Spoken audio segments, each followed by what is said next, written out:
All right, it is Wednesday, and I am here with the incredible, the intelligent, the lovely Sunny Hostin. Thank you, Brian. Good to be here. Welcome to Behind the Table again. We had you with Joy last time. You're going single this time. She's a national treasure. I love her. She is. So much fun. Pain in my neck, but I love her too.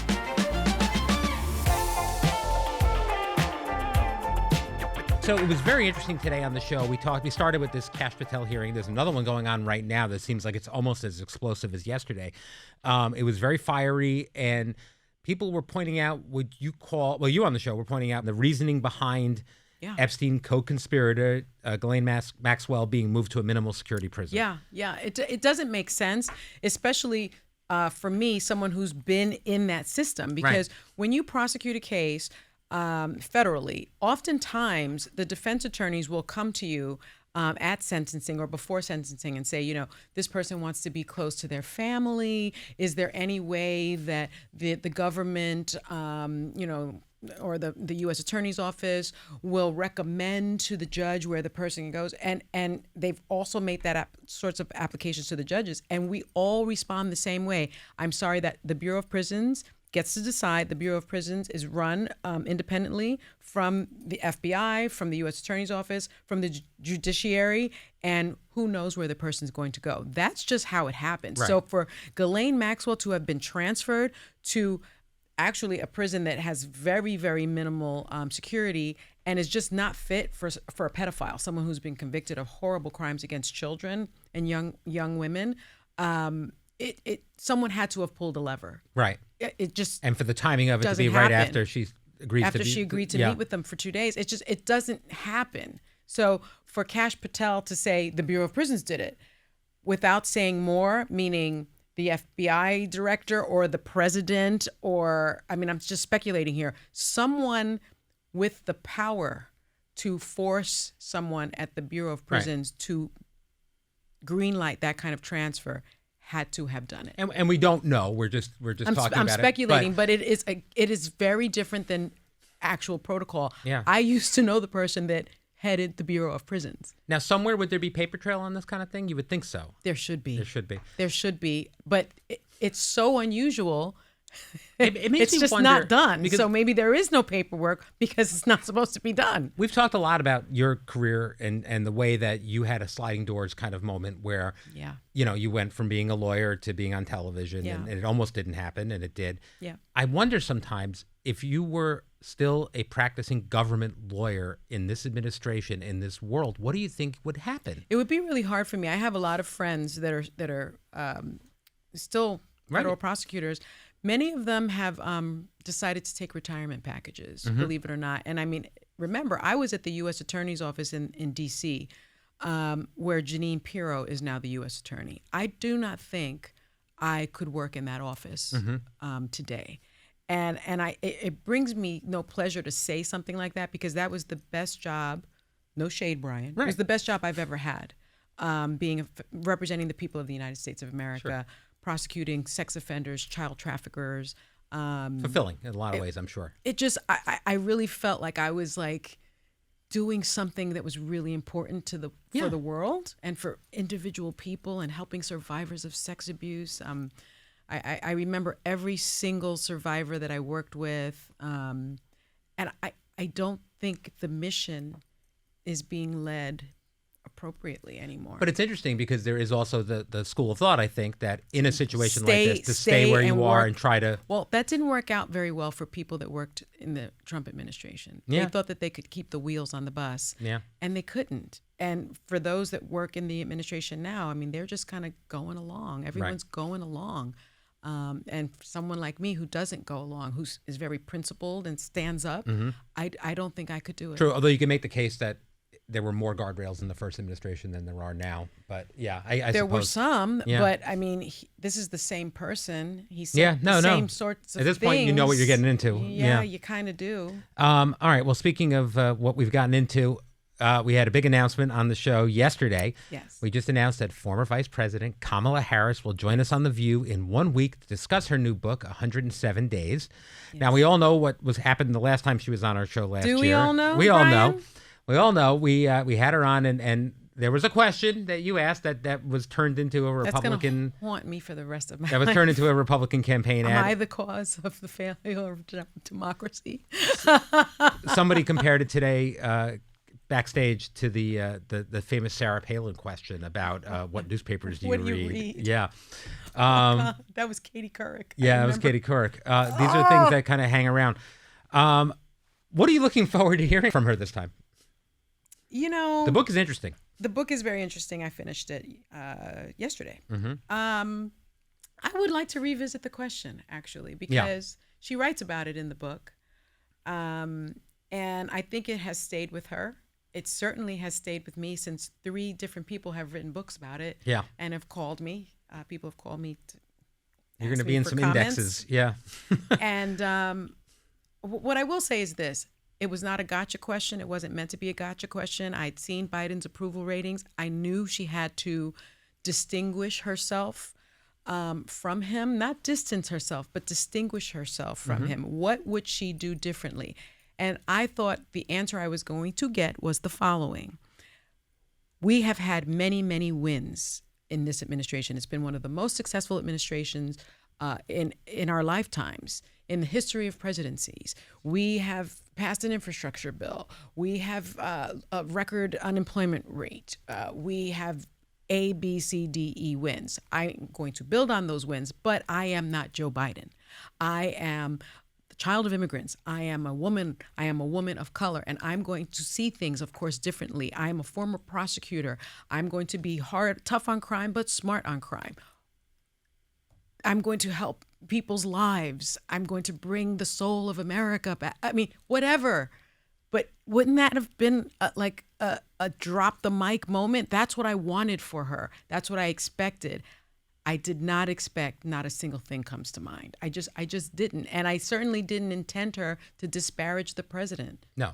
You weren't trying to sow discord between them. You were just trying to. No, I wanted to give her the shot because I've heard from almost 10 top journalists that was the question.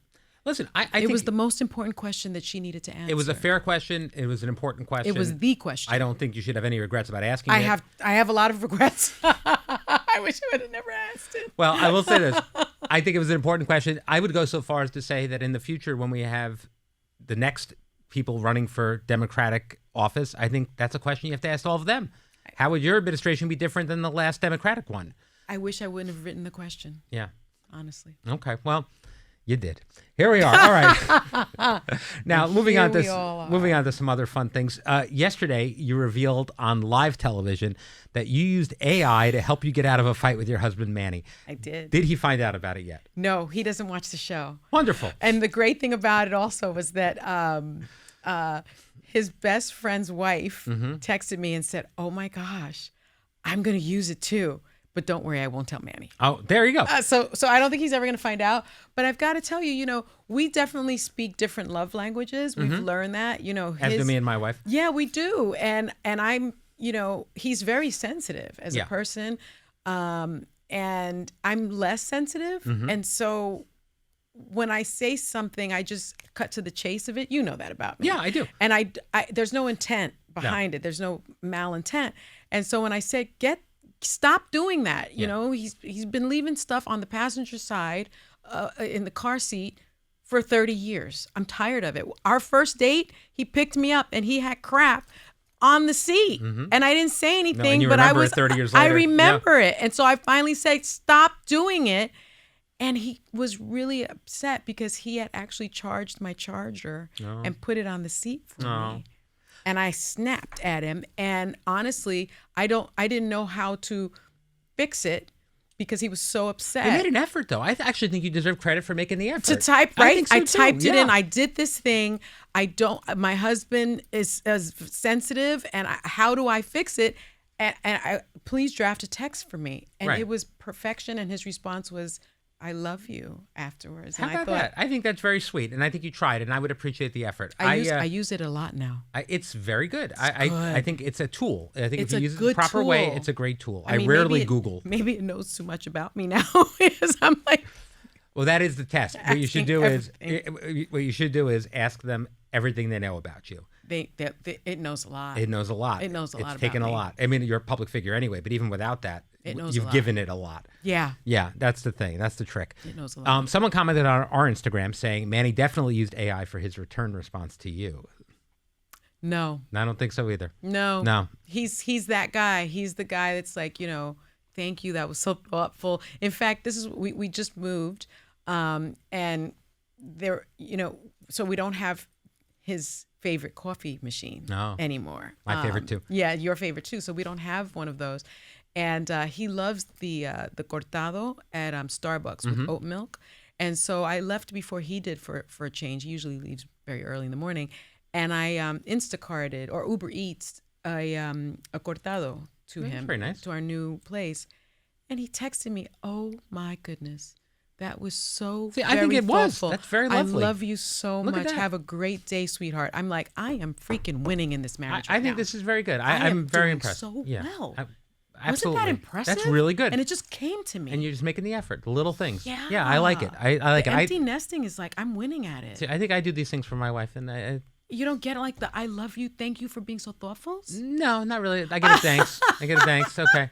Yeah. Again, I'm the Manny in my relationship. He's so like yeah. appreciative of the smallest things. Yes. And I would be too. Yeah, he really is. All right. Someone else commented, and this might be helpful for you. Okay.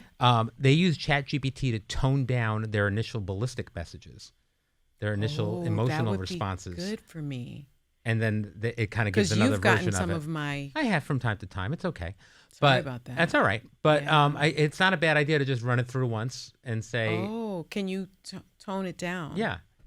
Tone the temperature down on this text or message warm that I'm about the to temperature up a that little I'm, bit. that I'm about to send to Brian. Yeah, it doesn't be Brian. That wasn't specifically here for me, but I've gotten one or two of those. I've had 2 glasses of rosé wine. Yes. And I just drafted a text message to my executive producer. Yes. This is the text message. Can you please change it so that tonally it is nicer? There you go. But effective. It's still effective. Yeah, I wouldn't mind I'm going to try that. See what happens. I'm curious. I'll be looking for it. There's another topic we didn't get to. It was about AI. There's a lot of AI right now. Yeah. But it was about how busy brides are using AI to write their wedding vows. That's smart. Would you mind if Manny had done this? I mean, obviously, it was you guys predate AI. But and we used actually traditional vows we did too. from the Catholic Church. The only thing I changed was love, honor, and respect because I'm not obeying anyone. No, I know. So I did change that, but I would have no problem with Manny using AI. Is there anything unacceptable to use AI for in your mind, like a love poem or anything like that? Or is it just you're okay with anything? Because the intent is still there. The intent is there. Plus, you have to feed it. Right. So you have to feed the machine of it all. So right. Like if you look in a dictionary or a thesaurus for another word for something, is that any different? Yeah. No, I think it's fine. I'm team, AI. Yeah. I actually just found out that that Google has Jet Black. I don't think I know about this. Which is the #1 AI tool in the world. Really? Yes, and it's an app, and I'm going to download it. Ooh, interesting. We had some Google execs I did in see the that, audience yeah. today, and I asked them, what AI tool do they use, and they told me about it. all right. #1 in the world. I want to hear what your review is. Yeah, that's interesting. No, I think it's good. I mean, and also, I think by embracing AI. You've got to embrace it. Yeah. Bill Gates was on our show, if you remember, Yep. and he said, if you do not embrace AI, you will get left behind. That's my concern too. He's correct. Yes. You must use it. It has made my life so much easier. It's almost like, before the internet and after the internet. It feels like it's that. before Yeah. Google and after Google. It's before AI and after AI. And if that's the deal. And if Skynet happens and the Terminator comes true, at least we've embraced them. We've embraced it. And hopefully so they'll be nicer to us, it's the fine. evil robots. When We've they come. taken the pill already. Yeah. I'm downloading that thing right now. All right. Marlon Wayans was on the show with us today to discuss his new film Him. Yes. He said that meeting his idols, Whoopi and Eddie Murphy, were pivotal moments in his life. Have you met any of your childhood idols? You've met so many people, but you weren't really someone who idolized movie stars, I don't think. I didn't. No. I didn't. And I still don't, as you know. You get excited for like a J-Lo and people like that, but you don't. Yeah, it's different. I don't idolize that. I mean, had I met like Thurgood Marshall, which I actually think I did, I idolize thinkers. Yeah. I idolize movie stars and TV stars. Yeah, I know you do. I know and you get do. a kick out of it when I get very I do. giddy about it. I will say, so going back to other childhood heroes for me, Harrison Ford was somebody I always dreamt of meeting, and that was a big deal for me. Yes. And then I got to interview him when I worked at David Letterman. He grumpy? He's grumpy and terrifying. I thought he would be Absolutely terrifying. You know what? I have a good sense of people, Yes. and he seemed grumpy to me. Now, you know who did surprise me? Who? Steve Martin, because I met him at a. Everyone had said that he was grumpy and that he was kind of cold and unfriendly. I met him at my friend Crystal McGuire's home. Mm-hmm. He was so nice to me. Oh, that's great. He was so nice to me. He introduced me to his wife. He's going to be on the show again soon. Really? He was so nice. Introduced me to his wife. Remember me from The View, and I was nervous that he would be grumpy. He's so smart and He's really smart, and he was talking to me about like politics and stuff. No, it was cool. He's smart and a little intimidating from that sense because he is just, for me, especially as someone who idolizes comedians. He's very smart. You know who else I really enjoyed meeting, who was very, very smart, even though he beat me at Jeopardy, was Al Franken. Oh. Like, I knew how funny he was, and I knew how brilliant he was. And I got the chance to spend a lot of time with him, and it was wonderful. I like really smart people. And Harrison Ford's I said he was grumpy. He's also amazing, and I was in awe of him. But my job, when you're a second producer at that point, your job is to get like stories and anecdotes. And you've got to do those pre-interviews, and stars hate them. I know. And he's somebody, because he's such a big star, he's got to talk for like 20, 25 minutes. They hate them. And he doesn't tell stories. He's just kind of like, He's just sexy and... Sure. Yeah. And the things that I love him for are usually not the things he wants to talk about. He doesn't want to talk about Han Solo and Indiana Jones with me and stuff like that. That's true. Or the whip. Yeah, Indiana Jones. Indiana Jones. So my favorite, I've worked with him a bunch of times, and my favorite one was I had been looking for some story to tell for like an hour, and we're on the phone, and he's losing patience, and I get to the back of my research packet, and the one thing I had there was he had recently attended a screening of The Empire Strikes Back. Oh. And he hadn't seen it since he made the movie. Oh my gosh. But I gosh. know he doesn't love talking about Star Wars, so I'm kind of resisting it. And I'm like, finally, and I got nothing, and my deadline's coming up. And I said, well, so Harrison, this is interesting. It says here that you just saw The Empire Strikes Back for the first time since you made the movie. Is that true? You'd never seen it since then? Yeah. And there's just a long pause, and he says, no, Brian. I watch it every weekend. My whole family and I get together, and we watch all of my films. Is that what you want to hear? And I just melted and died. It was horrible. It was the worst. Oh my It was so bad. It's funny though. Oh my God. He's being witty. He is. No. witty. No, it's fine. He was. Love to have him on The View. All right. Come.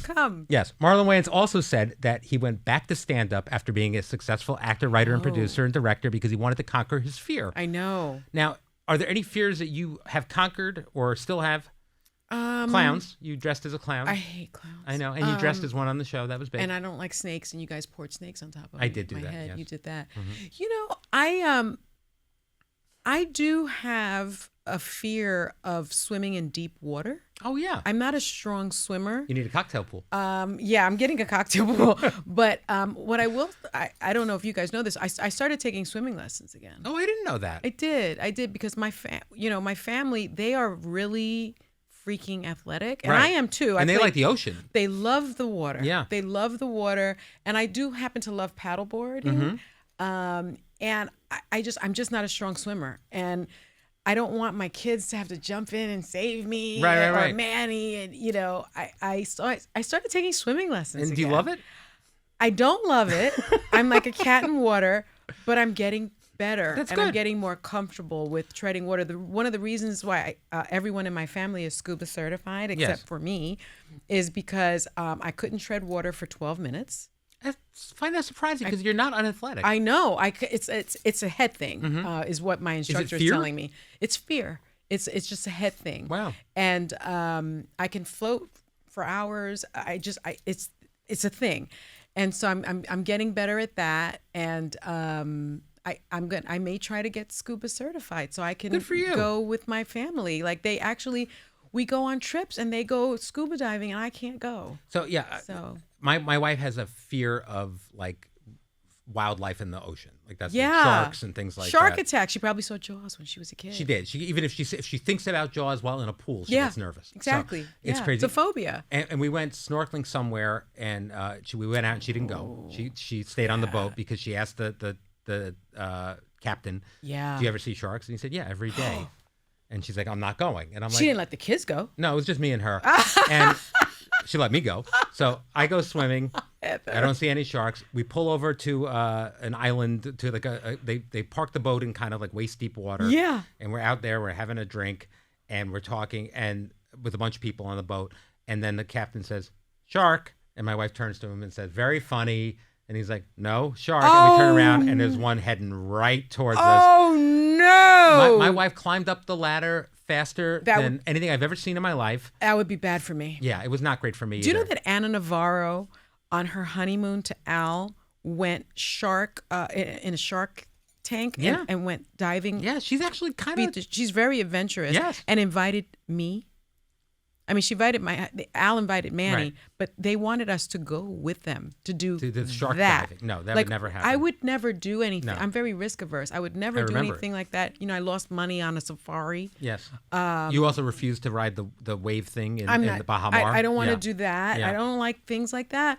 But I've got to get over this fear of deep water. I think that's do something admirable and attainable, Yeah. and you can do it. I think it's I don't know if it's attainable, honestly. I was looking at Whoopi, I'm who gonna was try. terrified to fly, and now is That's true. able to fly. Now, Yeah. she loves it, but she's It's a able to do it. skill. Yeah. I mean, I play tennis. I play basketball. You can tread water for 12 minutes. I know I've you run a can. marathon, but there's something with the deep water. Wow. All right. Well, Yeah. this is, I think, by the end of the season. I want to see it. Let's go. Let's may- get it done. I may. All right. I'm And then next year's Shark Tank. All right. Thank you for joining me today, Sonny. Tomorrow, Thank you. I'll be back with Anna Navarro. Maybe we'll talk about sharks. She's an adventurous. Yeah. Well, we learned about that on an upcoming We sure did. Yeah. Well, Watch the Weekend View, tune guys. into the Weekend View this week. Oh, my goodness. A lot of secrets about Anna Navarro. Shocking secrets. We'll see you then.